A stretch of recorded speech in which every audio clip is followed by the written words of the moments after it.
Hello everyone, today's topic is about food chains and food webs. So the simplest way to look at energy flow in an ecosystem is through a food chain. What do we mean by a food chain? A food chain is a sequence that links species by their feeding relationships. A food chain is a linear sequence. What do we mean by linear sequence? Rather than describing every potential relationship, this model chain only follows the connection between one producer and a single chain of consumers within an ecosystem. So, a food chain is a one-way chain. Here we have an example of the food chain of an owl. Here, each organism represents different levels of energy. Next, we have types of consumers. Our first type of consumers is herbivores. Herbivores are organisms that eat only plants. An example of a herbivore is desert cottontails.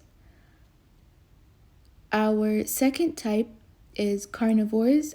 Carnivores are organisms that eat only animals.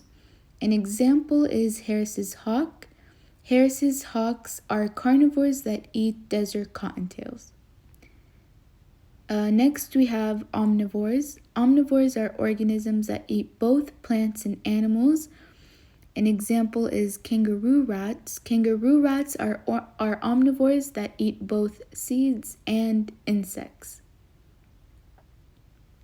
Next, we have detritivores.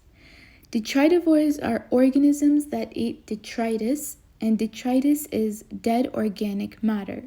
An example is millipedes. A millipede is a detritivore that feeds on particles of detritus on the ground. And our last example is decomposers. Decomposers are detritivores that break down organic matter into simpler compounds.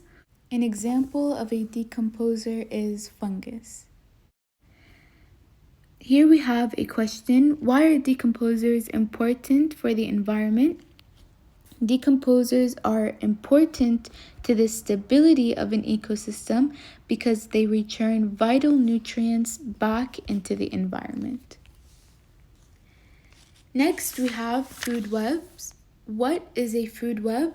A food web is a model that shows the complex network of feeding relationships and the flow of energy within and sometimes beyond an ecosystem.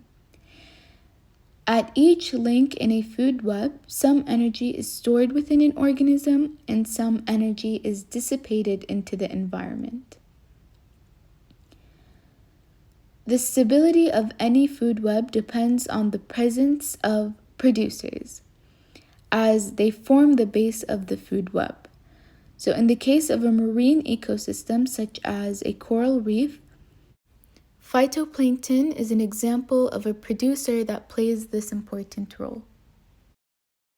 That's it for today's video. Thank you for listening.